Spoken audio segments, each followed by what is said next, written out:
Hello student, topic है plant physiology और यहाँ पे सबसे पहले बात करने वाले हैं फोटोसिंथेसिस इन हायर प्लांट। तो फोटोसिंथेसिस लोअर प्लांट में भी होता है, लेकिन हम यहाँ पे टारगेट करने वाले हैं हायर प्लांट के बारे में, है ना। तो फोटोसिंथेसिस है क्या? अगर हम इसकी बात करें तो यहाँ पे लिख रहा है कि फोटोसिंथेसिस एक फिजिको केमिकल या फोटो बायोकेमिकल प्रोसेस है। यहाँ पे हम फिजिकल प्रोसेस की भी बात करने वाले हैं और केमिकल प्रोसेस की भी बात करने वाले हैं। सनलाइट से हमें क्या बनाना है? फूड बनाना है, ग्लूकोज बनने वाला है। तो कैसे बनेगा उसकी बात हम फोटोसिंथेसिस में करने वाले हैं। अब यहाँ पे एक रिएक्शन मेंशन की है जिसमें आप देख रहे हो कि CO2 वाटर सनलाइट और क्लोरोफिल के प्रेजेंस में कन्वर्ट किसमें हो रहा है? ग्लूकोज में। और यहाँ पर एज ए बाई प्रोडक्ट आप बोलो ऑक्सीजन का फॉर्मेशन हो रहा है। दैट मीन्स इस प्रोसेस में आपको ग्लूकोज तो मिलेगा ही मिलेगा, साथ ही साथ आपको यहाँ पे ग्लूकोज के साथ साथ ऑक्सीजन भी मिलने वाला है। तो ये है फोटोसिंथेसिस का रिएक्शन। लेकिन ये प्रोसेस एक ही स्टेप पे नहीं होने वाली। आपको पता है ग्लूकोज बनाने में हमें लाइट रिएक्शन और फिर डार्क रिएक्शन में जाना पड़ेगा। तो लाइट रिएक्शन होते जब डार्क रिएक्शन जाएंगे तब जाकर ग्लूकोज का फॉर्मेशन होगा। और इस रिएक्शन को ऐसा नहीं है कि वन डे का ये रिएक्शन में पता चल गया कि वन डे में पता चल गया कि प्लांट फोटोसिंथेसिस में ग्लूकोज बनाता है। इसमें जब अर्ली एक्सपेरिमेंट की बात करोगे तो डिफरेंट साइंटिस्टों ने अपने एक्सपेरिमेंट से बताया कि फोटोसिंथेसिस की क्या क्या रिक्वायरमेंट है। समझने वाली बात है कि आखिर प्लांट फूड बना रहा है, दैट मींस ग्लूकोज बना रहा है, तो कैसे बना रहा है, ये मैकेनिज्म हमें फोटोसिंथेसिस में समझना है। अब अगर हम आगे बोला light energy is converted into chemical energy by photosynthesis.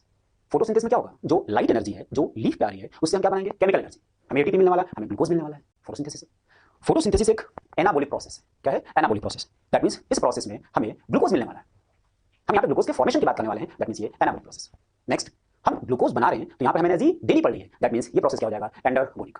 तो फोटोसिंथेसिस एक फिजिको केमिकल प्रोसेस है, एंडरगोनिक प्रोसेस है, एनाबॉलिक प्रोसेस है, और यहाँ पे हम सोलर एनर्जी को कन्वर्ट करने वाले हैं केमिकल एनर्जी में। आगे, फोटोसिंथेसिस एक रिडॉक्स रिएक्शन है। क्या है? Redox reaction. दैट मींस यहाँ पर ऑक्सीडेशन भी होगा और यहाँ पर रिडक्शन भी होगा।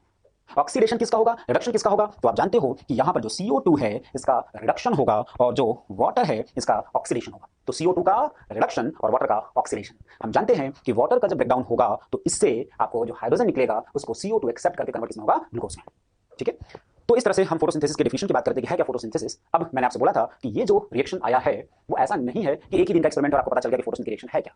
इसमें डिफरेंट साइंटिस्टों ने अपना रोल प्ले किया है और तब हमें रिएक्शन पता चलता है। आगे, व्हाट डू वी नो। यहाँ पे एक एक्सपेरिमेंट की बात की गई है और आपको एक्सपेरिमेंट दिख रहा है कि इसमें ये लीफ है और इस लीफ के इस वाले हिस्से को हमने ब्लैक पेपर से क्या किया? कवर कर दिया। अब जहाँ पे ब्लैक पेपर से हमने इसको कवर किया, जब हम लाइट प्रोवाइड करा रहे हैं तो आपको पता है कि लाइट अगर नहीं मिलेगा तो वहां पर स्टार्च यानी फोटोसिंथेसिस नहीं होगा। फोटोसिंथेसिस प्रोडक्ट क्या बना? ग्लूकोज, और वो स्टोर किस फॉर्म में होता है? स्टार्च के। तो यहाँ पर अगर हम स्टार्च टेस्ट करते हैं, आयोडीन टेस्ट जिसको आप बोलते हो, तो यहाँ पर आपको दिख रहा है कि ये वो एरिया है जहां पर कि आपको स्टार्च नहीं मिलेगा। क्यों नहीं मिला? क्योंकि ये वो एरिया है जिसको आपने ब्लैक पेपर से कवर कर दिया है और इसको लाइट नहीं मिला, तो यहाँ पे स्टार्च का फॉर्मेशन नहीं हुआ। That means photosynthesis occur only in the green part of the leaf in the presence of light. Light photosynthesis के लिए एसेंशियल है, ये बात हम यहाँ से समझ में आ रही है। मॉल्स हाफ लीफ एक्सपेरिमेंट की अगर हम बात करें, इनका जो एक्सपेरिमेंट था उससे क्या पता चलता है? एक प्लांट लिया, ये पॉटेड प्लांट है, इसकी लीफ को हमने यहाँ पर इस केयर सोल्यूशन में, इस बॉटल में इसमें केयर सोल्यूशन है, इसको हमने इंसर्ट कर दिया इस लीफ को। लेकिन ये पूरी लीफ इस बॉटल के अंदर नहीं है। आप ये देखो, आधी लीफ जो है वो बॉटल के अंदर है और आधी लीफ जो है वो बॉटल के बाहर है। अब यहाँ पर हमने जब केवल सोल्यूशन लिया तो इस एरिया में आपको CO2 नहीं मिल रहा है। दैट मींस आधी लीफ जो बॉटल के अंदर है वो एटमॉस्फेयर CO2 फ्री है, जबकि बाहर लीफ जो बॉटल के बाहर है यहाँ पर CO2 उसको मिलेगा। ठीक है। अब जब इसको लाइट मिला, फोटोसिंथेसिस होगा, तो फोटोसिंथेसिस होगा तो अपने को पता है कि यहाँ पर इसका प्रोडक्ट क्या है? स्टार्च। तो जब हम आयोडीन टेस्ट करें तो हमें पता चलता है कि लीफ का वो हिस्सा जो कि बॉटल के अंदर है उसमें स्टार्च नहीं बना, जबकि जो हिस्सा बाहर है उसमें स्टार्च का फॉर्मेशन होता है। इससे क्या पता चला है कि फोटोसिंथेसिस उस एरिया में हुआ जहां पर CO2 प्रेजेंट था। दैट मींस मॉल के एक्सपेरिमेंट से हमें ये पता चलता है कि CO2 is essential for photosynthesis. तो देखो, जो रिएक्शन हमने अभी क्वेश्चन पहले लिखा था फोटोसिंथेसिस का रिएक्शन में CO2 वाटर की बात हो रही थी और लाइट और क्लोरोफिल के प्रेजेंस में ग्लूकोज का फॉर्मेशन हो रहा था। तो मैंने आपसे बोला था कि अलग अलग साइंटिस्ट की फोटोसिंथेसिस में क्या क्या रिक्वायरमेंट होती है। तो यहाँ पर आपको पता चला है कि CO2 is essential for photosynthesis. Okay. Next, अगर बात करें मॉल के हाफ लीफ एक्सपेरिमेंट के बाद, तो प्रिस्ले का एक्सपेरिमेंट, जोसेफ प्रिस्ले का एक्सपेरिमेंट एनसीईआरटी में आपको इसका डायग्राम भी मिलता है। ये जो डायग्रामेटिक रिप्रेजेंटेशन है, सिंपल सा डायग्राम है और इससे क्या कंक्लूजन निकलता है उसकी बात करेंगे। यहाँ पर आपने रिप्रेजेंट किया, एक बेल जार है जिसमें आपको दिख रहा है कि कैंडल और यहाँ पे ये माउस। आफ्टर सम टाइम यहाँ पर कैंडल भी बुझ गई और ये माउस भी जल गई। दैट मींस इस बेल जार के अंदर जो एयर था उस एयर को कहीं ना कहीं कैंडल के जलने की वजह से और इस माउस के रेस्पिरेशन की वजह से इसने इस एयर को रिमूव किया, एयर को डैमेज किया और सफोकेशन की वजह से ये कैंडल भी बुझ गई और यहाँ पर ये माउस भी सर्वाइव नहीं कर। दूसरे एक्सपेरिमेंटल सेटअप में यहाँ पर इन्होंने क्या लिया? मिंट का प्लांट ले लिया। दैट मींस माउस और कैंडल के साथ साथ यहाँ पर क्या लिया? मिंट प्लांट ले लिया। और आफ्टर सम टाइम अगर हम देखते हैं तो यहाँ पर कैंडल भी जलती है, माउस भी सर्वाइव कर रहा है। दैट मींस इस पहले वाले एक्सपेरिमेंटल सेटअप में जब प्लांट नहीं था तो क्या हुआ? ये कुछ समय के बाद कैंडल भी बुझ गई और आपका ये माउस भी डेड कर गया। लेकिन उसी एक्सपेरिमेंटल सेटअप में बेलजार में जब हमने इस प्लांट को रखा तो कैंडल भी जल रही है और ये माउस भी सर्वाइव कर रहा है। तो इनका कंक्लूजन क्या था? इनका कंक्लूजन ये था कि जिस एयर को कैंडल और माउस ने रिमूव किया उसको रीस्टोर करने का काम कौन कर रहा है? प्लांट कर रहा है। कौन कर रहा है? प्लांट, जिसकी वजह से आफ्टर सम टाइम आपको दिख रहा है कि कैंडल और माउस में कोई भी इफेक्ट नहीं पड़ा, दोनों माउस सर्वाइव कर रहा है और कैंडल जल रही है। ओके। नेक्स्ट, अगर हम बात करें जॉन इंजनहाउस की, इनका भी एक्सपेरिमेंटल सेटअप बिल्कुल प्रिस्ले की तरह था। इन्होंने भी बेलजार को लिया था अब यहाँ पर डिफरेंस क्या है, ये जो बेलजार है, प्लांट है, माउस है, ये प्रेजेंस ऑफ लाइट, यहाँ पे लाइट है, और दूसरे एक्सपेरिमेंटल सेटअप में आपको दिख रहा है कि ये एब्सेंस ऑफ लाइट, यहाँ पर लाइट नहीं है और यहाँ पर लाइट है। तो जिस पे लाइट है, जिस बेलजार को लाइट मिल रहा है, इसमें आपको दिख रहा है कि प्लांट, और यहाँ पे इस अगर माउस की बात करें, ये सर्वाइव कर रहा है। हालांकि डायग्राम आपको दिखाया भी गया है कि प्लांट फोटोसिंथेसिस से क्या प्रोड्यूस करेगा, ऑक्सीजन, और बदले में जो CO2 है वो प्रोड्यूस कौन करेगा, माउस, जिसको प्लांट क्या करेगा, यूटिलाइज करेगा। लेकिन जब लाइट नहीं होगा तो प्लांट में फोटोसिंथेसिस नहीं होगा, और इस तरह से ऑक्सीजन की डिफिशियंसी की वजह से सफोकेशन होगा और ये माउस सर्वाइव नहीं करेगा, तो डेड कर जाएगा। दैट मींस इस एक्सपेरिमेंटल सेटअप से हमें ये पता चल रहा है कि लाइट फोटोसिंथेसिस के लिए एसेंशियल है। ओके, नेक्स्ट अगर हम यहाँ पे बात करें, इसी इंजन हाउस ने एक दूसरा एक्सपेरिमेंट किया। यहाँ पर आपको दिख रहा है एक्वेटिक प्लांट हमने लिया, हाइड्रोला, और यहाँ पर जब आप एक्सपेरिमेंट कर रहे हो तो आपको दिख रहा है ये बबल्स, ऑक्सीजन के बबल्स इस तरह से यहाँ पर रिप्रेजेंट किए गए, जिसको बोला ऑक्सीजन बबल। दैट मींस यहाँ से ऑक्सीजन रिलीज हो रहा है, लेकिन ये जो ऑक्सीजन रिलीज हो रहा है वो प्लांट के ग्रीन पार्ट से हो रहा है, प्लांट के ग्रीन पार्ट से ऑक्सीजन यहाँ पे रिलीज हो रहा है। तो अगर प्लांट के ग्रीन पार्ट से ऑक्सीजन रिलीज हो रहा है, दैट मींस फोटोसिंथेसिस के लिए ग्रीन पार्ट नेसेसरी है, एसेंशियल है। तो इस तरह से यहाँ पे मेंशन किया गया कि only the green part of the plant that could release oxygen. तो फाइनली हम बोल सकते हैं कि इंजन हाउस का जो एक्सपेरिमेंट था, इसका कंक्लूजन ये निकल के आता है कि green part and light is essential for photosynthesis, ये दोनों फोटोसिंथेसिस के लिए नेसेसरी है। ओके, नेक्स्ट वॉन साइक की बात करें, जुलियन वॉन साइक, इनका जो एक्सपेरिमेंट था उसको एक डायग्राम के थ्रू समझते हैं और फिर ये जो डिफरेंट पॉइंट है उसकी बात करेंगे। तो यहाँ पर आप रिप्रेजेंट करो वॉन साइक, ये है आपकी लीफ, ये हमने लीफ को रिप्रेजेंट किया। ठीक, अब इस लीफ में आपको यहाँ पर आपने रिप्रेजेंट कर दिया, सपोज ये है मेसोफिल सेल, ये मेसोफिल सेल, इस मेसोफिल सेल में आप रिप्रेजेंट करो ये सपोज क्लोरोप्लास्ट है ना, और इस क्लोरोप्लास्ट के अंदर सपोज ये आपने रिप्रेजेंट किया क्लोरोफिल को। तो यहाँ पर आपने ये जो डिफरेंट इंफॉर्मेशन लिखा है इसमें ये आप बोलो क्या है, क्लोरोप्लास्ट, क्लोरोप्लास्ट, और इसके अंदर आप रिप्रेजेंट करो क्लोरोफिल, क्लोरोफिल। अब जब लाइट यहाँ पर आएगा, लाइट, तो इस लाइट के प्रेजेंस में इन्होंने बोला कि क्लोरोप्लास्ट, क्लोरोप्लास्ट के अंदर आपका जो क्लोरोफिल है इसमें फोटोसिंथेसिस आपको क्या मिलने वाला है, ग्लूकोज। तो इसमें आपको मिलेगा ग्लूकोज, और ये ग्लूकोज आगे चल के कन्वर्ट किसमें हो जाएगा, स्टार्च में। दैट मींस फोटोसिंथेसिस से जो प्रोडक्ट बना ग्लूकोज वो फर्दर कन्वर्ट किसमें हो जाएगा, स्टार्च में। तो लीफ के अंदर आपको दिख रहा है क्या है, क्लोरोप्लास्ट, एक ऑर्गेनेल है, उसके अंदर क्या है, क्लोरोफिल, फोटोसिंथेसिस होगा तो वहां पर आपको मिलने वाला क्लोरोफिल की प्रेजेंस की वजह से आपको मिलेगा ग्लूकोज, जो आगे चल के कन्वर्ट किसमें हो जाएगा, स्टार्च में। ओके, तो यहाँ पर ये आपका एक्सपेरिमेंट था वॉन साइक का। नेक्स्ट अगर बात करें बॉन्डिंग, जब बात होती है फोटोसिंथेटिक ऑर्गेनिज्म के बारे में और अपने से क्वेश्चन पूछा जाता है कि फर्स्ट फोटोसिंथेटिक ऑर्गेनिज्म, तो अपने माइंड में आता है बीजी, ब्लू ग्रीन एल्गी। लेकिन ये सही नहीं है, क्योंकि जो पर्पल या ग्रीन सल्फर बैक्टीरिया थे वहां से फोटोसिंथेसिस की शुरुआत हो गई थी, लेकिन उस फोटोसिंथेसिस में ऑक्सीजन का फॉर्मेशन नहीं होता है। दैट मींस वो फोटोसिंथेसिस क्या था, एनऑक्सीजनिक। क्या है, एनऑक्सीजन, जिसमें ऑक्सीजन रिलीज नहीं होगा। बीजीए की बात करें तो बीजीए ऑक्सीजनिक फोटोसिंथेटिक ऑर्गेनिज्म में पूछा जाए आपसे कि फर्स्ट ऑर्गेनिज्म कौन है जिसने फोटोसिंथेसिस की शुरुआत की और उससे ऑक्सीजन रिलीज हुआ, तो वो है बीजीए। वॉन नील के एक्सपेरिमेंट की बात करें तो यहाँ पर जो मेंशन किया गया है CO2 और H2S, यहाँ पर CO2 और H2S लाइट के प्रेजेंस में यहाँ पर आपको दिख रहा है ये बना प्रोडक्ट। यहाँ पर क्या ऑक्सीजन रिलीज हो रहा है, नहीं, यहाँ पर आपको क्या रिलीज हो रहा है, सल्फर, है ना, क्या रिलीज हो रहा है, सल्फर। अगर यहाँ पर वाटर होता तो आपको पता है वाटर होता तो ऑक्सीजन रिलीज होता, लेकिन वाटर नहीं है यहाँ पर सोर्स ऑफ हाइड्रोजन क्या है, H2S है। तो अगर सोर्स ऑफ हाइड्रोजन H2S होगा तो आपको पता है प्रोडक्ट में यहाँ पर आपको ऑक्सीजन के बजाय सल्फर मिलेगा, है ना, प्रोडक्ट में यहाँ पर क्या मिलेगा, सल्फर मिलेगा।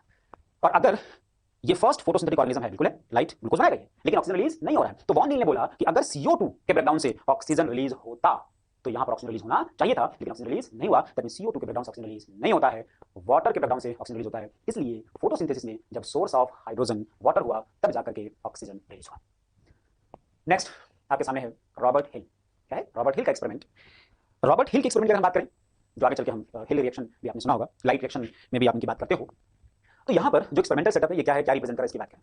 इसमें आपने रिप्रेजेंट किया कि प्रेजेंट है आइसोलेटेड क्लोरोप्लास्ट, स्टेलेरिया प्लांट से इन्होंने आइसोलेटेड क्लोरोप्लास्ट को लिया, और यहाँ पे जो आइसोलेटेड क्लोरोप्लास्ट है उसको CO2 CO2 फ्री मीडियम मिला, यहाँ पर CO2 नहीं। ठीक, लाइट प्रोवाइड कराया गया और आपको दिख रहा है यहाँ पर कि ऑक्सीजन जो है वो रिलीज हो रहा है। ऑक्सीजन रिलीज होगा in the presence of suitable hydrogen acceptor. क्या, सुटेबल हाइड्रोजन एक्सेप्टर। और यहाँ पर रॉबर्ट हिल ने जो सुटेबल हाइड्रोजन एक्सेप्टर को लिया उसी को हम बोलते हैं हिल रिएजेंट। क्या बोलेंगे, हिल रिएजेंट। तो इनका कंक्लूजन ये था कि ऑक्सीजन रिलीज होगा in the presence of suitable hydrogen acceptor, ये बोलो सुटेबल हाइड्रोजन इलेक्ट्रॉन एक्सेप्टर, और वो है हिल रिएजेंट। अब हिल रिएजेंट में इसको दो पार्ट में हमने डिवाइड किया। एक है आपका क्या, NADP जो नेचुरल है ना, और दूसरा होता है आर्टिफिशियल। जैसे कुछ एग्जांपल, पोटेशियम फेरिसाइनाइड या DCPIP, डाइक्लोरोफेनॉल एंडोफेनॉल, एक डाई जिसको जब हम यूज करते हैं ये इलेक्ट्रॉन को जब एक्सेप्ट करता है तो ब्लू कलर से क्या होता है, कलरलेस हो जाता है। तो सिंपल सा ऑक्सीजन रिलीज हुआ, लेकिन किसके प्रेजेंस में, हिल रिएजेंट। हिल रिएजेंट मतलब सुटेबल हाइड्रोजन एक्सेप्टर। जब आप फोटोसिंथेसिस की बात करते हो, आगे मैकेनिज्म में जाओगे, लाइट एक्शन की बात करोगे, लाइट एक्शन में भी नॉन साइक्लिक फोटोफॉस्फोरेशन की हम बात करते हैं तो आपको याद होगा कि जो फाइनल इलेक्ट्रॉन एक्सेप्टर था या हाइड्रोजन एक्सेप्टर था कौन था, NADP। इसीलिए यहाँ पर आपने बोला कि जो नेचुरल है वो क्या है, NADP, और आर्टिफिशियल जो लैब में हम यूज करेंगे अपने एक्सपेरिमेंट को समझने के लिए, ये वो डिफरेंट एग्जांपल है। इसी में आगे मेंशन किया है रॉबर्ट हिल एंड बेंडल। इन्होंने क्या बोला कि light reaction are proposed Z scheme.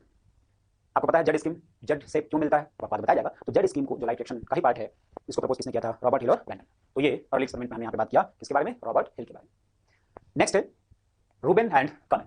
इन्होंने क्या किया, O18 आइसोटोप को यूज किया और O18 आइसोटोप को यूज करके बताया कि जो ऑक्सीजन है वो वाटर के बैकग्राउंड से रिलीज होता है, ना कि CO2 से। यहाँ पे देखो हमने लिया O18, डेफिनेटली यहाँ पे क्या होता है 16 होता है। अगर वाटर के बजाय CO2 के बैकग्राउंड से ऑक्सीजन रिलीज होता तो यहाँ पर होना चाहिए था O16, लेकिन क्या है O18, दैट मीन्स वाटर के बैकग्राउंड से ऑक्सीजन रिलीज हुआ, ना कि CO2 के बैकग्राउंड से। नेक्स्ट है where does photosynthesis take place. Photosynthesis कहाँ पर हो रहा है, इसकी बात अगर हम करें तो फोटोसिंथेसिस एक वेल डेवलप्ड सेल ऑर्गेनेल में होता है जिसको बोलते हैं क्लोरोप्लास्ट। और ये क्लोरोप्लास्ट यहाँ पे रिप्रेजेंट किया गया। फोटोसिंथेसिस प्लांट के ग्रीन पार्ट में होता है, जरूरी नहीं सिर्फ लीफ हो, स्टेम ग्रीन तो उसमें फोटोसिंथेसिस होगा, लेकिन मेनली किसमें होता है, लीफ में होता है। और लीफ में अगर मेनली फोटोसिंथेसिस हो रहा है तो उसके अंदर जो सेल ऑर्गेनेल है जिसमें फोटोसिंथेसिस होता है वो है क्लोरोप्लास्ट। तो यहाँ पर क्लोरोप्लास्ट का स्ट्रक्चर रिप्रेजेंट किया गया है, आपको दिख रहा है कि ये डबल मेम्ब्रेन स्ट्रक्चर है, जिसमें यहाँ पे आपने रिप्रेजेंट किया ये आउटर मेम्ब्रेन, इसके बाद ये आपने रिप्रेजेंट किया इनर मेम्ब्रेन, नेक्स्ट आपने रिप्रेजेंट किया स्ट्रोमा, ये जो लिक्विड है जो इसके अंदर प्रेजेंट है इसको आपने क्या बोला, ये है स्ट्रोमा। नेक्स्ट ये जो कॉइन लाइक स्ट्रक्चर आपको दिख रहा है ये ग्रुप में जो प्रेजेंट है इसके लिए आप यूज करते हो क्या, ग्रैनम। इस बात को समझिए, जैसे ये कॉइन है ना, ये थैलेकॉइन, ये क्या है थैलेकॉइन, ये दूसरा कॉइन, ये तीसरा, ये चौथा, और जब ये ग्रुप में आ जाए तो इसके लिए आप टर्म क्या यूज करो, ग्रैनम। दैट मींस यहां पर आपने टर्म क्या यूज किया, ग्रैनम। ये थैलेकॉइड से मिलकर के बना होता है और कई सारे ग्रैनम को कलेक्टिवली आप क्या बोलते हो, ग्रैनम बोलते हो, है ना। नेक्स्ट यहां पर ये ग्रैनम है, ये ग्रैनम है, और इसके बीच में आपने रिप्रेजेंट किया है स्ट्रोमा लैमिनिन, क्या है स्ट्रोमा लैमिनिन, ठीक है। नेक्स्ट आप रिप्रेजेंट करो ये है राइबोसोम। क्लोरोप्लास्ट के अंदर राइबोसोम प्रेजेंट होता है। ये बात आगे चलकर माइटोकॉन्ड्रिया में भी बोलोगे, और आप सेल बायोलॉजी में डिस्कस करते हो कि जो क्लोरोप्लास्ट है वो semi autonomous body, semi autonomous cell organelle है, क्योंकि इसमें खुद का राइबोसोम भी है, खुद का डीएनए भी प्रेजेंट होता है। यहाँ पे आपने रिप्रेजेंट किया ये लिपिड ड्रॉपलेट्स, इसके अंदर रिप्रेजेंट करो, ये आप रिप्रेजेंट करो, यहाँ रिप्रेजेंट है स्टार्च ग्रैनुल्स। तो इस तरह से हमने क्लोरोप्लास्ट के स्ट्रक्चर की बात की। अब इस क्लोरोप्लास्ट के स्ट्रक्चर में आप जाओ तो इसमें आपको ये बात समझ में आ रही है कि इसके अंदर ये तो लिक्विड प्रेजेंट है, ये क्या है, ये जो भी है ये क्या है, ये लिक्विड है, और इसके अंदर ये जो है वो मेम्ब्रेनस स्ट्रक्चर है, ये जो ये मेम्ब्रेनस स्ट्रक्चर है ये क्या है, ये सब मेम्ब्रेनस स्ट्रक्चर। तो इसमें ये जो मेम्ब्रेनस स्ट्रक्चर आपको दिखाई दे रहा है इसमें होने वाला है लाइट रिएक्शन, क्या होगा, लाइट रिएक्शन। और ये जो लिक्विड आपको दिख रहा है इसके अंदर क्या होगा, डार्क रिएक्शन। तो इनके अंदर चलने वाला है, स्ट्रोमा की बात करें तो इसमें क्या होगा, डार्क रिएक्शन। और ये जो मेम्ब्रेन है जिसमें आपने ग्रैनम या स्ट्रोमा लैमिनिन टर्म यूज किया है इसके अंदर चलने वाला है लाइट रिएक्शन। इसका मतलब है कि क्लोरोप्लास्ट में लेवल ऑफ डिवीजन होता है। वो बात यहाँ पे समझाएगी कि division of labour in chloroplast, जो डायग्राम में हमने डिस्कस किया उसी को आप यहाँ पे देख रहे हो कि क्लोरोप्लास्ट को मैं दो पार्ट डिवाइड किया, एक है मेम्ब्रेनस सिस्टम और दूसरा है फ्लूइड यानी लिक्विड स्ट्रोमा। तो बात हुई थी कि स्ट्रोमा में क्या चलेगा, डार्क रिएक्शन। अब डार्क रिएक्शन में क्या होता है, CO2 जो एटमॉस्फेयर में है उसको कन्वर्ट हमें किसमें करना है, ग्लूकोज में। और अगर हम मेम्ब्रेनस सिस्टम की बात करें तो यहाँ पे बोला है ग्रैना लैमिनी और यहाँ बोला है स्ट्रोमा लैमिनी, जो दो स्ट्रक्चर आपने अभी यहाँ पर थोड़ी देर पहले देखा था उसकी अगर बात करें, ये ग्रैनम और यहाँ पे बात करिए स्ट्रोमा, इन दो स्ट्रक्चर की बात हो रही है जो आपको इस मेम्ब्रेन में दिखाई दे रहा है।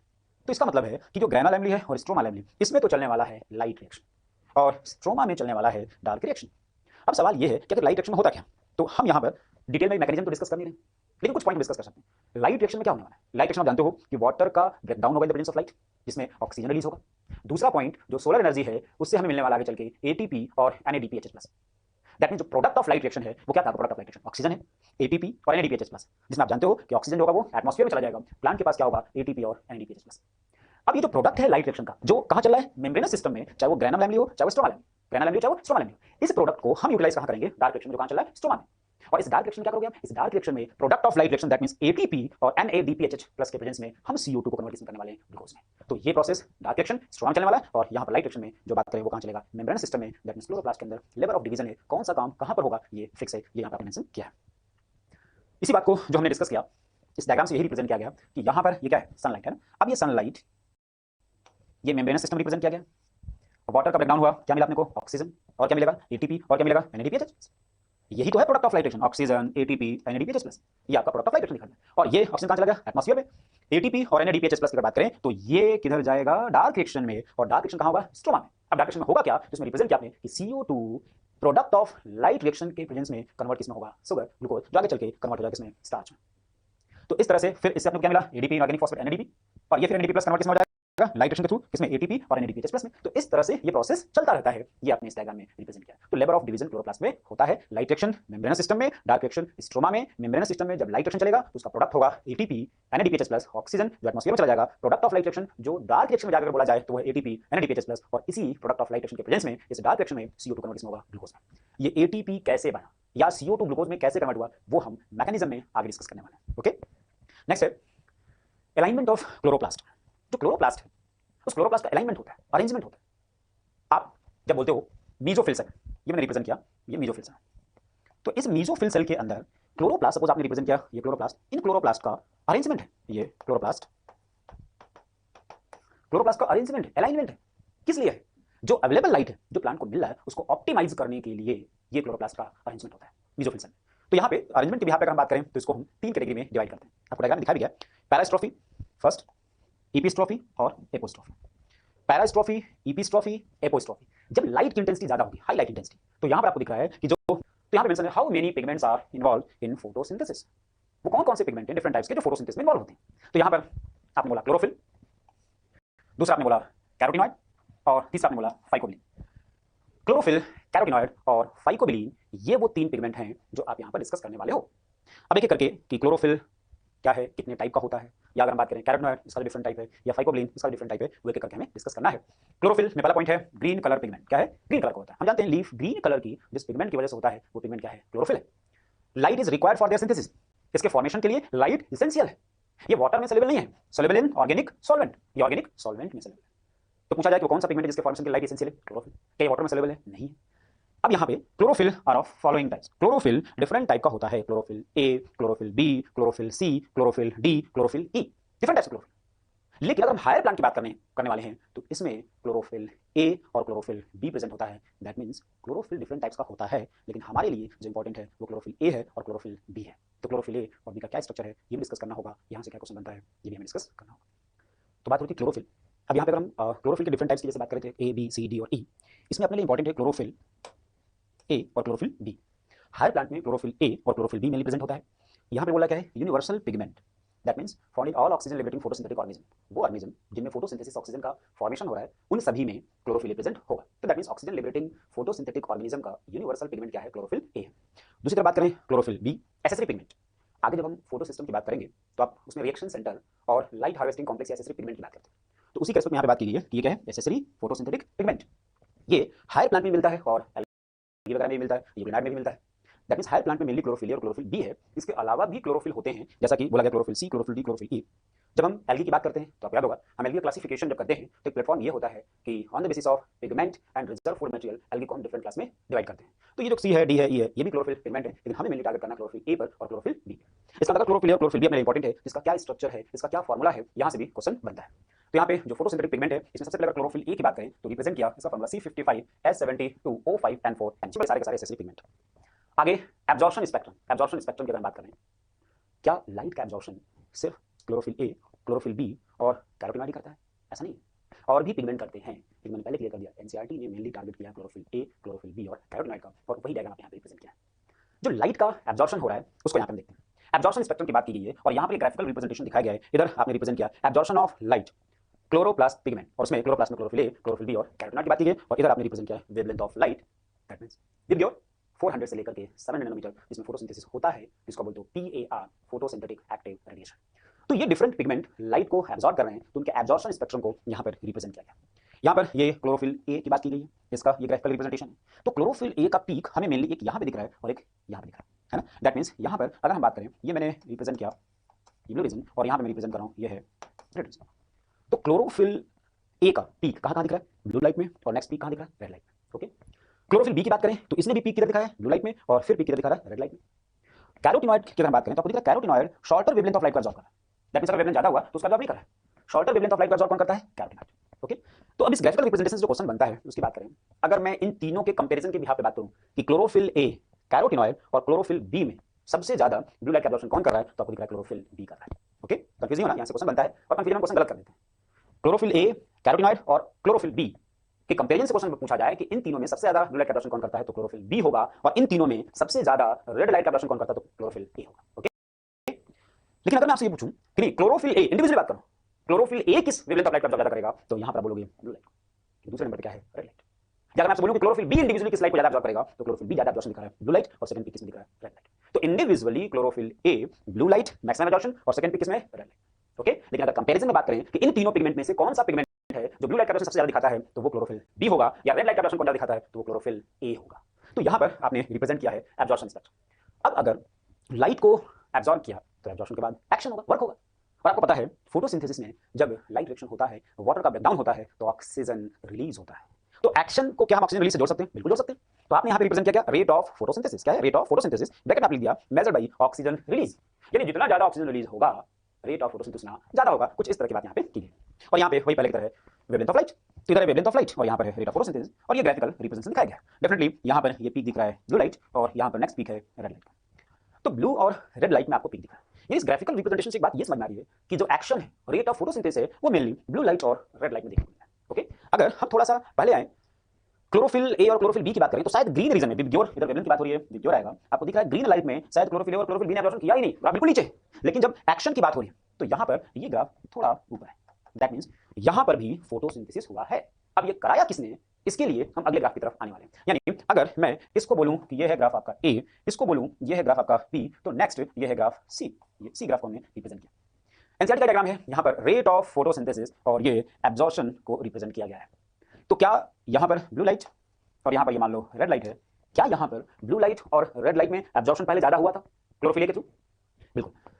एक्शन स्पेक्ट्रम की बात करें, रेट ऑफ फोटोसिंथेसिस की बात करें, तो आपको याद होगा यहां भी ब्लू लाइट और रेड लाइट की बात होती है। दैट मींस एक्शन स्पेक्ट्रम और एब्जॉर्प्शन स्पेक्ट्रम में सिमिलरिटी है। तो आपने बोला wavelength at which there is maximum absorption by chlorophyll a, that is blue and red, बोला हमने।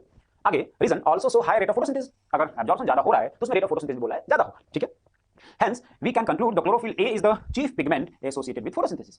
यानी क्लोरोफिल ए क्या है, एक chief pigment, main pigment chlorophyll A है, क्योंकि जो उसका एब्जॉर्प्शन स्पेक्ट्रम है कि ब्लू लाइट और रेड लाइट में पीक ज्यादा दिखा रहा है, वही आपको उसके एक्शन स्पेक्ट्रम में भी देखने को मिल रहा है। अब सवाल ये है कि क्या एक्शन में सिर्फ क्लोरोफिल ए ही इन्वॉल्व होगा? ऐसा नहीं है, इसमें डिफरेंट एसेसरी पिगमेंट भी इन्वॉल्व होते हैं। और अगर डिफरेंट एसेसरी पिगमेंट, जैसे स्पेशली बात करें कैरोटीनॉइड की, तो carotenoid shorter wavelength of light को भी एब्जॉर्ब कर रहा है, ग्रीन लाइट को भी एब्जॉर्ब कर रहा है। दैट मींस जिस लाइट को क्लोरोफिल ए या बी ने एब्जॉर्ब नहीं किया, उसका एब्जॉर्ब किसने किया, कैरोटीनॉइड ने। तो यहां पर ये जो एब्जॉर्प्शन और एक्शन स्पेक्ट्रम के ग्राफ में आपको जो गैप दिख रहा है कि इस रीजन में भी फोटोसिंथेसिस हुआ, इसके लिए रिस्पांसिबल एसेसरी पिगमेंट है। कौन है एसेसरी पिगमेंट? तो यहां पर एक्शन स्पेक्ट्रम और जो एब्जॉर्प्शन स्पेक्ट्रम था उसका कंक्लूजन किया आपने, और ये जो डिफरेंट इंफॉर्मेशन आ रही है कंक्लूजन ऑफ ग्राफिकल स्टडी, वो आप यहाँ पे मेंशन कर रहे हो, जो मैंने आपसे अभी थोड़ी देर पहले डिस्कस किया। सेम वही सारे पॉइंट्स यहाँ पर हैं कि कैरोटीनॉइड जो है एक तो एब्जॉर्प्शन के रेंज को बढ़ा देता है, जिसकी वजह से जिस वेवलेंथ को क्लोरोफिल या बी ने एब्जॉर्ब नहीं किया उसको कैरोटीनॉइड ने एब्जॉर्ब किया और उसमें फोटोसिंथेसिस हुआ। दूसरा एसेसरी पिगमेंट का रोल आपको पता है, सिल्ड पिगमेंट आपने बोला था, जो कि क्लोरोफिल ए को स्पेशली फोटो ऑक्सीडेशन से बचाता है, मॉलिक्यूलर ऑक्सीजन को कन्वर्ट किसमें करता है, एटॉमिक ऑक्सीजन में। इस तरह से ये एसेसरी पिगमेंट यहाँ पर रोल प्ले करते हैं।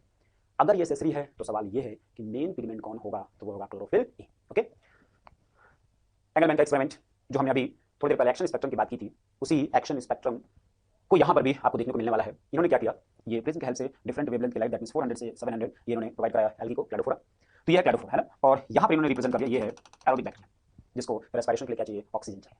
तो जब डिफरेंट वेवलेंथ की लाइट इन्होंने प्रोवाइड की तो इन्होंने देखा कि एरोबिक बैक्टीरिया मेनली दो जगह दिखाई दे रहा है, एक तो ब्लू रीजन में और दूसरा रेड रीजन में। तो इस रीजन में अगर एरोबिक बैक्टीरिया का नंबर ज्यादा है, दैट मींस इस रीजन में ऑक्सीजन रिलीज भी ज्यादा हो रहा है। अगर इस रीजन में ऑक्सीजन रिलीज ज्यादा हो रहा है, दैट मींस यहां पर जो एक्शन है वो रेट ऑफ फोटोसिंथेसिस ज्यादा हो रहा है। तो अगर फोटोसिंथेसिस ज्यादा हो रहा है किस रीजन में, ब्लू और रेड रीजन में, ऑक्सीजन रिलीज ज्यादा होगा, तो एरोबिक बैक्टीरिया इन दो रीजन में आपको ज्यादा देखने को मिल रहा है ना। दैट मींस एक्शन स्पेक्ट्रम को ही उन्होंने रिप्रेजेंट किया और बोला कि ब्लू और रेड लाइट में रेट ऑफ फोटोसिंथेसिस ज्यादा होती है। ये इस एक्सपेरिमेंट से उन्होंने यहां पर समझाया। फोटोसिंथेसिस, अगर फोटोसिंथेसिस की बात करें, आपने डे 1 जब शुरुआत की थी फोटोसिंथेसिस की, बोला था CO2 ग्लूकोज में कन्वर्ट हो रहा है, वाटर का ब्रेकडाउन हुआ, ऑक्सीजन रिलीज हुआ। आपने रिएक्शन लिखा था, मैंने तभी बोला था कि ऐसा नहीं कि एक ही स्टेप में आपका ग्लूकोज बन जाएगा, एक ही स्टेप में वाटर टूट जाएगा। ये प्रोसेस स्टेप बाय स्टेप हो गया। जब हमने क्लोरोप्लास्ट का डायग्राम बनाया था, आपको याद होगा, उसमें आपने बोला था लेवल ऑफ डिवीजन होता है। लाइट रिएक्शन किसमें चलेगा, तो आपने बोला था ग्रैनुलर में चलेगा। डार्क रिएक्शन किसमें चलेगा, आपने बोला स्ट्रोमा में चलेगा।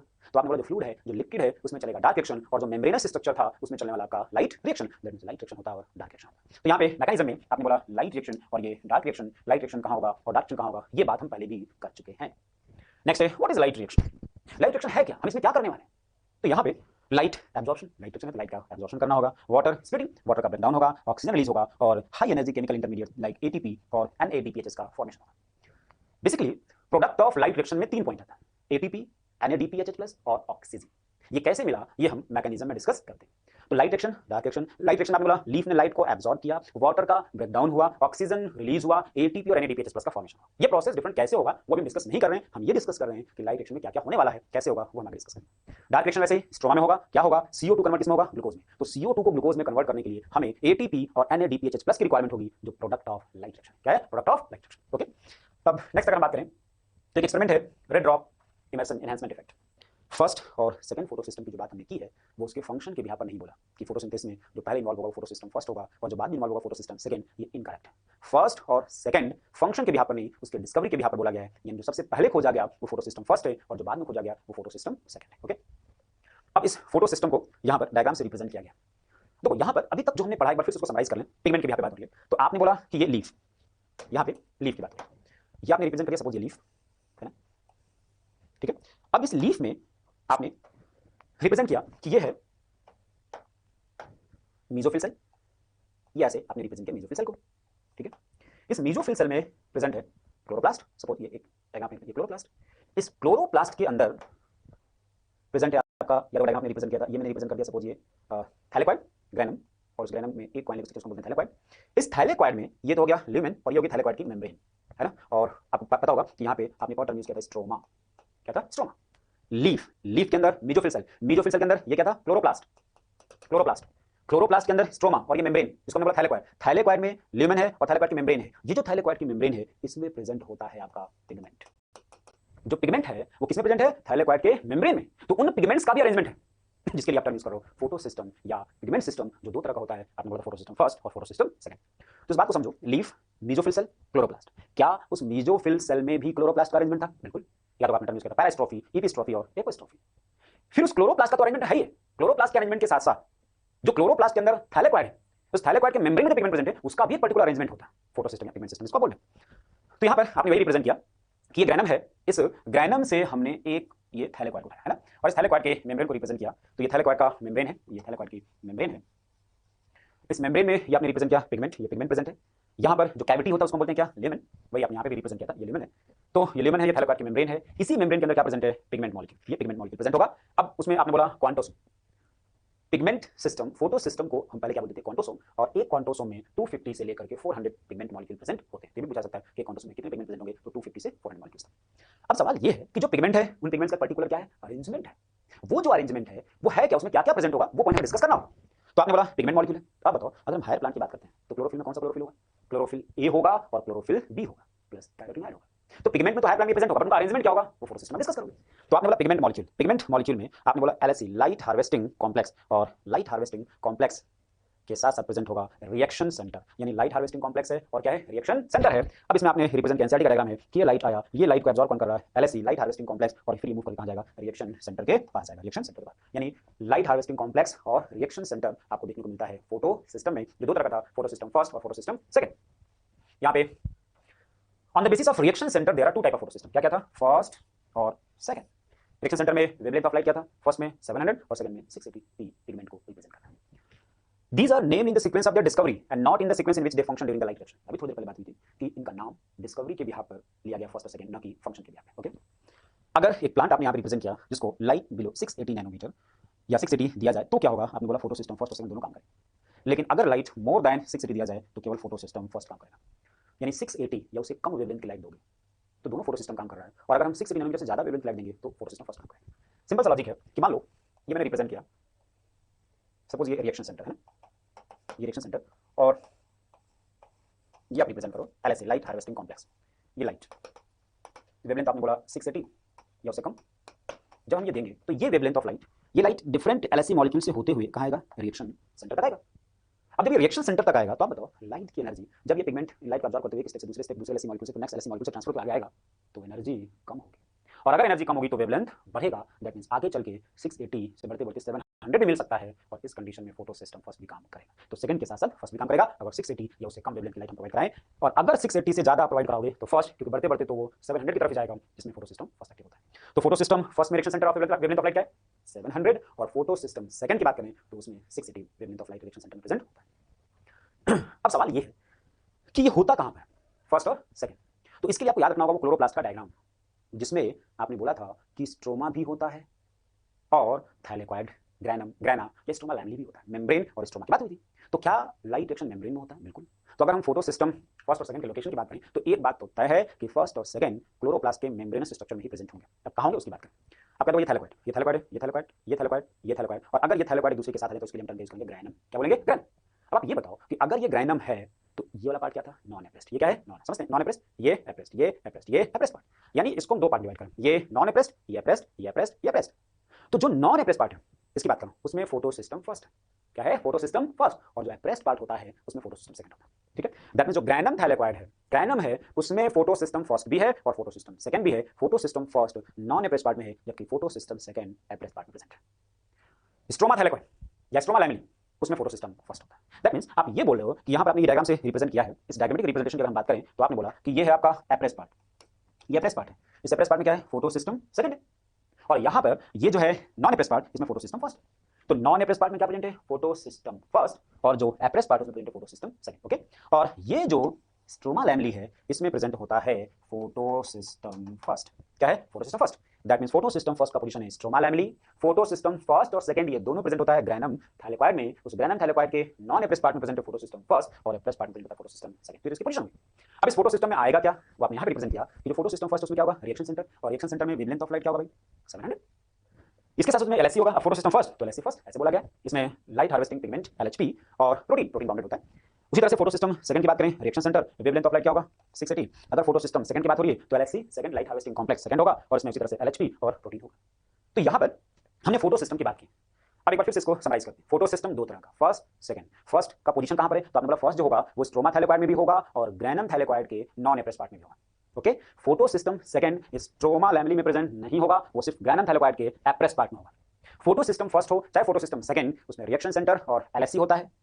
क्लोरोफिल ए का वन मॉलिक्यूल रिएक्शन सेंटर में प्रेजेंट होता है, चाहे वो reaction centre chlorophyll A reaction centre में, बोला क्लोरोफिल ए का एक मॉलिक्यूल रिएक्शन सेंटर में प्रेजेंट होगा, चाहे वो reaction centre photo system first का हो चाहे वो सेकंड का हो। बाकी जितने भी पिगमेंट होंगे वो सब LSC in light harvesting complex में प्रेजेंट होते हैं। दैट मींस फर्स्ट और सेकंड फोटो सिस्टम के रिएक्शन सेंटर में क्लोरोफिल ए ही होगा, उसका वन मॉलिक्यूल। तो बाकी पिगमेंट किधर होंगे, एलएससी में।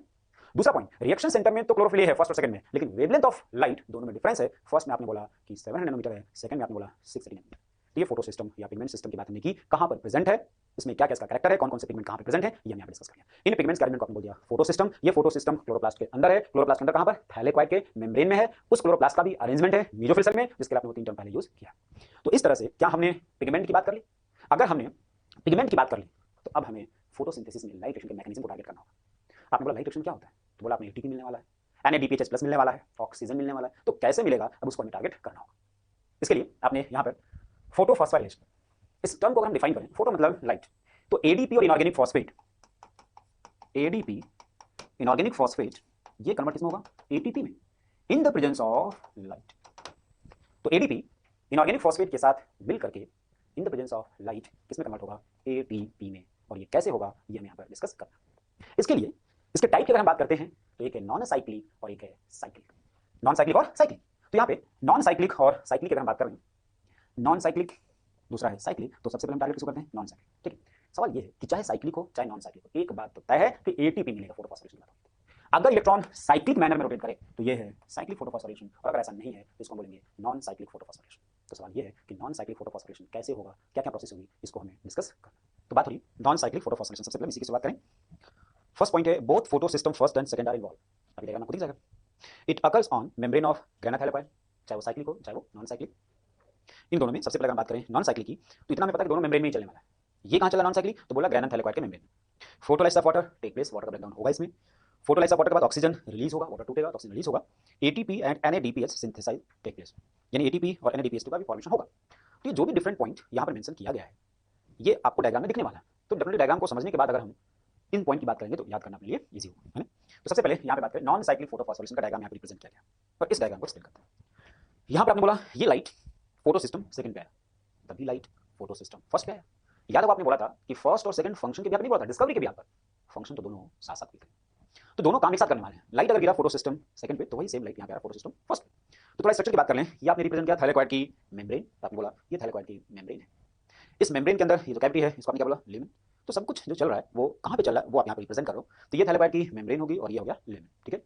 अब एक साथ इसको यहाँ से डिस्कस करना शुरू करते हैं। लाइट फोटो सिस्टम सेकंड के पास आया, तो फोटो सिस्टम सेकंड में रिएक्शन सेंटर भी था और एलएससी भी था। पहले कहाँ आया, लाइट हार्वेस्टिंग कॉम्प्लेक्स से होते हुए फोटो सिस्टम सेकंड के रिएक्शन सेंटर में आया। इसमें क्लोरोफिल ए का वन मॉलिक्यूल था, और क्लोरोफिल ए के स्ट्रक्चर को आपको याद करो तो पोरफायरिन हेड और फाइटोल्टेल था। पोरफायरिन हेड में 4 पैरोलिन और सेंटर में मैग्नीशियम था। तो इलेक्ट्रॉन कहाँ से निकल रहा है, उस रिएक्शन सेंटर से निकल रहा है। क्लोरोफिल ए सेंटर में, मैग्नीशियम प्रेजेंट है वहां से। तो आपने बोला कि लाइट यहाँ पर आया, फोटो सिस्टम सेकंड से इलेक्ट्रॉन निकला, ठीक है। अभी जो इलेक्ट्रॉन निकल रहा है इसको सबसे पहले कौन एक्सेप्ट कर रहा है, थियोफाइटिन। तो एक क्वेश्चन ये बनता है कि नॉन साइक्लिक फोटोफॉस्फोरेशन में फर्स्ट इलेक्ट्रॉन एक्सेप्टर कौन है, तो थियोफाइटिन है, ठीक है। फिर ये इलेक्ट्रॉन अगर मैं एक साथ बोलूं डिफरेंट कैरियर से होते हुए NADP+ के पास आने वाला है, यानी जो इलेक्ट्रॉन यहां से निकला वो डिफरेंट कैरियर से होते हुए, उन डिफरेंट कैरियर का नाम भी डिस्कस करेंगे, इन डिफरेंट कैरियर से होते हुए फाइनली किसके पास आया, NADP+ के पास। दैट मींस जो इलेक्ट्रॉन यहां से निकला वो लौट करके वापस फोटो सिस्टम सेकंड के पास नहीं आया। दैट मींस इलेक्ट्रॉन का मूवमेंट साइक्लिक नहीं, नॉन साइक्लिक मैनर में हो रहा है, इसलिए इसको बोलते हैं नॉन साइक्लिक फोटोफॉस्फोरेशन। तो यहां से इलेक्ट्रॉन इमिट हुआ, इलेक्ट्रॉन सबसे पहले किसके पास गया, PO14 के पास, PQ प्लस 2 क्यू नॉन।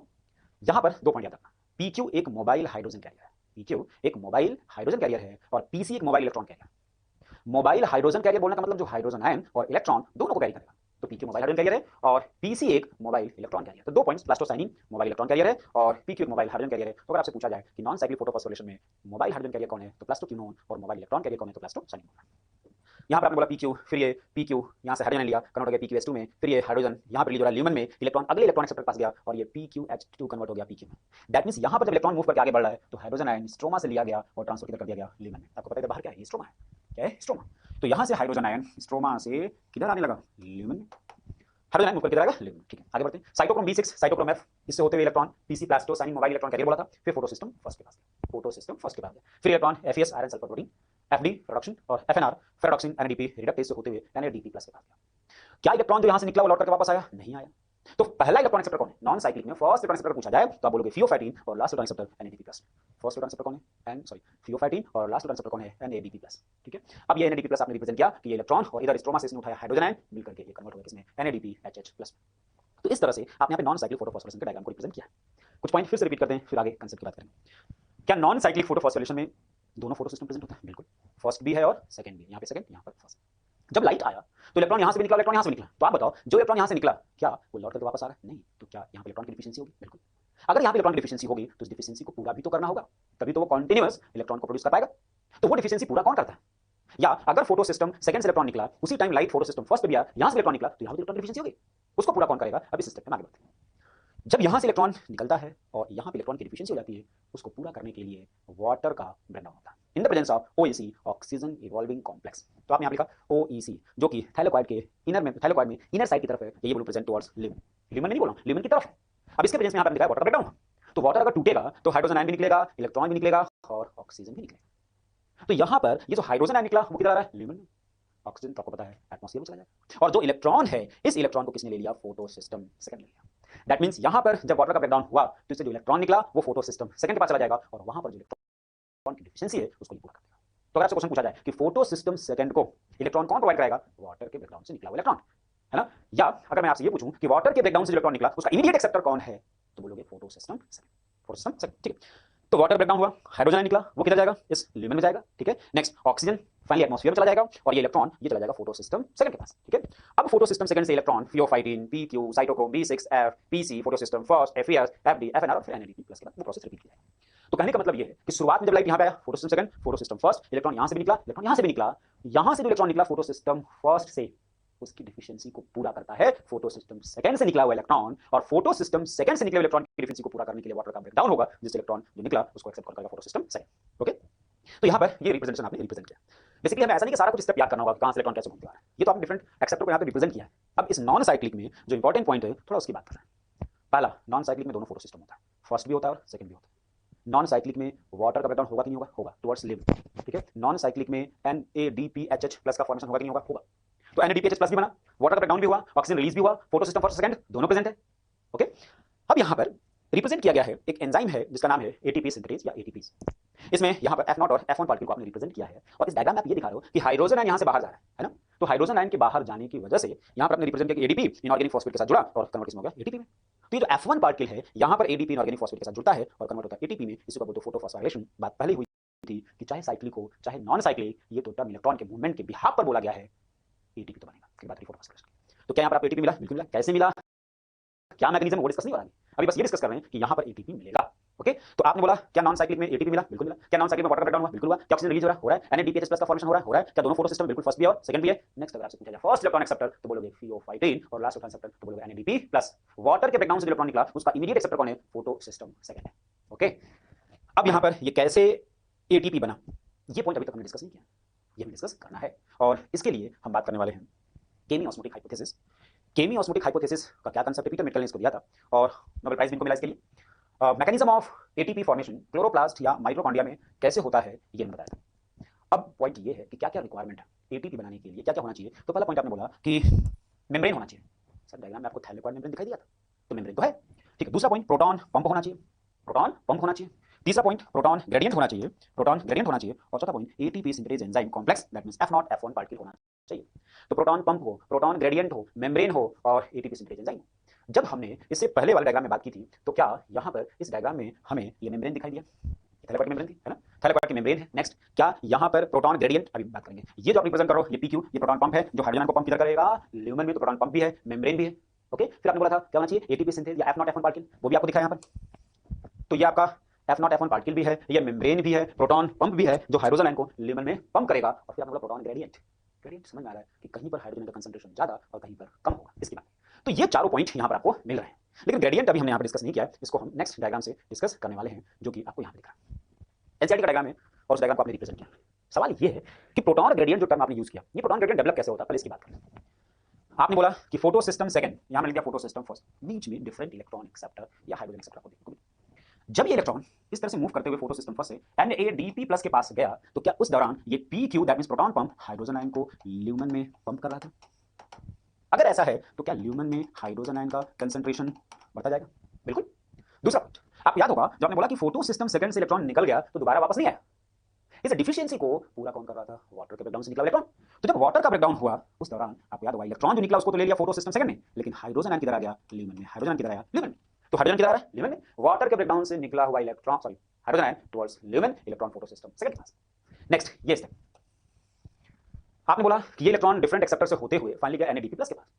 यहां से इसने उठाया स्ट्रोमा से क्या उठाया? हाइड्रोजन आयन, और प्लस कन्वर्ट किसमें हो गया? ये NADPH या NADPH प्लस है। तो यहां पर तीन स्टेप इंपॉर्टेंट हैं जो प्रोटॉन ग्रेडियंट डेवलप करने में इंपॉर्टेंट रोल प्ले करते हैं। पहला NADP प्लस का NADPH प्लस में कन्वर्जन, इस दौरान स्ट्रोमा से हाइड्रोजन आयन यूटिलाइज हो रहा है, यूज हो रहा है, और ये बोलूं कि स्ट्रोमा में हाइड्रोजन कंसंट्रेशन कम हो रहा है। दूसरा, प्रोटॉन पंप की जो PQ की बात हो रही है, ये हाइड्रोजन आयन को स्ट्रोमा से ल्यूमेन की तरफ पंप कर रहा है। और तीसरा कि वाटर के ब्रेकडाउन से निकला हुआ हाइड्रोजन आयन टुवर्ड्स ल्यूमेन आ रहा है। इन तीनों स्टेप की वजह से इसको बोल दूं 1, इसको बोल दूं 2, इसको बोल दूं 3, हाइड्रोजन आयन का कंसंट्रेशन ल्यूमेन में ज्यादा होगा स्ट्रोमा के कंपैरिजन में, और इस तरह से प्रोटॉन ग्रेडियंट डेवलप होगा। तो प्रोटॉन ग्रेडियंट आपने बोला था क्या क्या रिक्वायरमेंट थी? क्या मेम्ब्रेन है? बिल्कुल है। पंप है, दिख रहा है, जो हाइड्रोजन को पंप कर रहा है ल्यूमेन। प्रोटॉन ग्रेडियंट होना चाहिए, डेवलप हो गया है। और आपने बोला था एटीपी सिंथेसाइज, जिसमें आपने बोला था F0 और F1 पार्टिकल, वो भी आपको दिख रहा है, सी क्लोरोप्लास्ट। तो CF1 या CF0 यहां पर आपको दिख रहा है। अब ये प्रोटॉन ग्रेडियंट जो डेवलप हुआ तो एटीपी कैसे बनता है उसकी बात है ना। यहां पर हाइड्रोजन आयन का कंसंट्रेशन ज्यादा हो गया। हाइड्रोजन आयन का कंसंट्रेशन अगर ज्यादा है तो अब ये ग्रेडियंट हमें तोड़ना है, और जब प्रोटॉन ग्रेडियंट टूटता है तब एटीपी बनता है। ठीक है, यहां पर ये हाइड्रोजन आयन इस एटीपीज या एटीपी सिंथेज एंजाइम से बाहर निकलने वाला है, फैसिलिटेटेड डिफ्यूजन के थ्रू। दैट मींस यहां पर ये हाइड्रोजन आयन ल्यूमेन से निकल करके स्ट्रोमा में जाने वाला है, और इसको पाथवे प्रोवाइड कौन करेगा? ATP synthase. अब यहां से ये हाइड्रोजन आयन यहां से मूव करके बाहर आएगा तो एटीपी बनता है, इसकी बात हुई। यहां पे आपने बोला F0, यहां पर F1। एनसीईआरटी ने बोला कि F1 में कन्फॉर्मेशनल चेंज होने की वजह से एटीपी का फॉर्मेशन होता है। तो बेसिकली होता क्या है, अगर मैं इसके स्ट्रक्चर को रिप्रेजेंट करूं, यहां पर आप इसके स्ट्रक्चर को रिप्रेजेंट कर रहे हो, ये आपने बोला F0 F1 और ये बीच वाला पोर्शन इसको हम स्टार बोलते हैं। तो नॉर्मली हम F0 और F1 की बात करते हैं। इससे आप बोलते हो हाइड्रोजन निकलना है ना, हाइड्रोजन यहां से निकलेगा तो आपने बोला यहां पर ADP प्लस इनऑर्गेनिक फॉस्फेट मिलकर क्या बनाएगा? ATP बनेगा। तो जब ये बाहर निकलता है तो होता क्या वाकई में? सपोज अगर मैं आपको ऐसे समझाऊं कि ये हमारा ये बीच वाला पोर्शन स्टॉप, इसकी बात करूं, है ना, नीचे है F0, नीचे है F0, और ऊपर ये मैं रिप्रेजेंट करूं, ये F1, ये है F1, ये है F1। तो जब ये हाइड्रोजन यहां से निकलता है तो इसमें ये F0 और ये जो बीच वाला पोर्शन को घुमाता है, हेड नहीं घूमता, हेड रोटेट नहीं होता। तो जब हाइड्रोजन निकलेगा तो ये क्या करेगा? ये जो F0 है इसको कन्फॉर्मेशनल चेंज कराता है, क्योंकि घूमता है, और जब ये घूमेगा तो इस हेड में F1 में कन्फॉर्मेशनल चेंज होता है, और इस कन्फॉर्मेशनल चेंज की वजह से एडीपी इनऑर्गेनिक फॉस्फेट के साथ जुड़ करके किसमें कन्वर्ट होता है? एटीपी में। तो F1 में कन्फॉर्मेशनल चेंज होने की वजह से एटीपी का फॉर्मेशन होता है। तो प्रोटॉन ग्रेडियंट जब टूटा, हाइड्रोजन यहां से बाहर आया, F1 में कन्फॉर्मेशनल चेंज हुआ तो एटीपी का फॉर्मेशन हुआ। ओके, तो क्या नॉन साइक्लिक में एटीपी का फॉर्मेशन हो रहा है? बिल्कुल हो रहा है। क्या क्या रिक्वायरमेंट थी केमी ऑस्मोटिक हाइपोथेसिस की बात करें तो प्रोटॉन ग्रेडियंट होना चाहिए, F0 F1 पार्टिकल होना चाहिए, कॉम्प्लेक्स होना चाहिए, मेम्ब्रेन होना चाहिए, और प्रोटॉन पंप होना चाहिए। वो सब कुछ आपको यहां पर दिखाई दे रहा है, जिसकी वजह से आपने यहां पर एटीपी के फॉर्मेशन की बात की। यहां पर जो डिफरेंट एक्सेप्टर आपने यहां पे लिया था, ये जो भी डिफरेंट एक्सेप्टर, अगर इन एक्सेप्टर को हम उसके रेडॉक्स पोटेंशियल वैल्यू के बिहाफ पर रेडॉक्स स्केल पर अगर हम अरेंज करते हैं तो जो हमें शेप मिलता है वो जेड, क्या दिखता है? जेड की तरह। इसलिए इस नॉन साइक्लिक को हम जेड स्किन के नाम से जानते हैं। यहाँ पर रेडॉक्स पोटेंशियल की बात हो रही है, रेडॉक्स पोटेंशियल की बात हो रही है। नीचे की तरफ रेडॉक्स पोटेंशियल की वैल्यू कम, सॉरी ज्यादा, और ऊपर की तरफ रेडॉक्स पोटेंशियल की वैल्यू क्या है? कम। एनर्जी की बात नहीं, रेडॉक्स पोटेंशियल की बात हुई, नीचे वैल्यू हाई और ऊपर वैल्यू लो है। ओके, इलेक्ट्रॉन लो रेडॉक्स पोटेंशियल से हाई रेडॉक्स पोटेंशियल की तरफ मूव करते हैं। तो जो भी डिफरेंट कैरियर है उनको अगर उनके रेडॉक्स वैल्यू के बिहाफ पर रेडॉक्स स्केल पर अरेंज करें तो हमें जेड शेप मिलता है, इसीलिए इसको हम जेड स्किन बोलते हैं। तो नॉन साइक्लिक फोटोफॉस्फोरिलेशन क्या है? Z skin. ओके, तो यहाँ पर नॉन साइक्लिक में जो मेन पॉइंट है एक बार फिर से उसको हम रिपीट करते हैं, समराइज करते हैं, और उन्हीं पॉइंट्स को आपको टारगेट करना है।